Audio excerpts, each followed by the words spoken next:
శ్రావణ మాసంలో చివరి శుక్రవారం సందర్భంగా పిఠాపురం మహిళలకు ఏపీ ఉప ముఖ్యమంత్రి పవన్ కళ్యాణ్ కానుక ప్రకటించారు.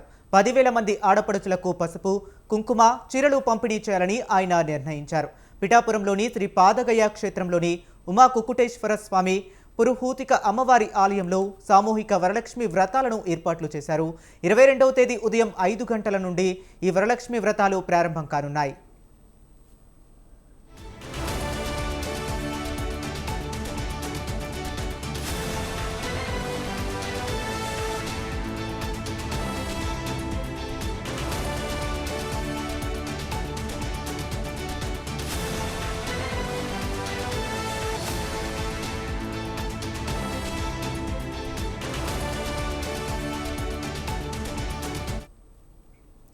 ఇక మొత్తం 5 విడతలుగా వరలక్ష్మి వ్రతాలు నిర్వహిస్తారు. ఒక్కో బ్యాచ్కు ఒక్కో అమ్మవారి పేరును అంబిక, భ్రమరాంబ, చాముండి, దుర్గా, ఈశ్వరి అని నామకరణం చేశారు.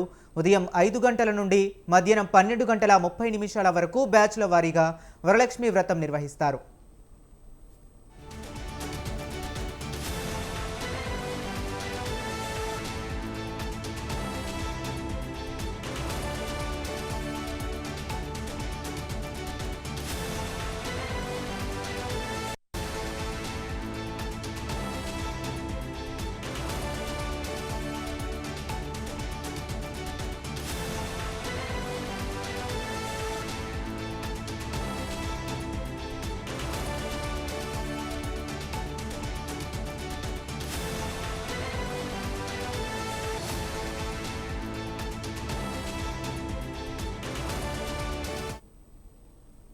ఇక మధ్యాహ్నం 1 గంట తర్వాత వచ్చే ఆడపడుచులకు కూడా పసుపు, కుంకుమ, చీరలను కానుకగా అందిస్తారు.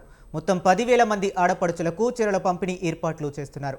దీనికి సంబంధించిన కూపన్లు పంపిణీ రేపటి నుండి ప్రారంభమవుతుంది. కూపన్లపై సమయం ముద్రించి ఉంటుంది. ఆ సమయానుసారం వ్రతానికి ఏర్పాట్లు చేసుకోవాలని మహిళలకు సూచించారు. చీరలను దేవాలయ సిబ్బంది, పోలీసులు, జనసేన వాలంటీర్లు పంపిణీ చేయనున్నారు.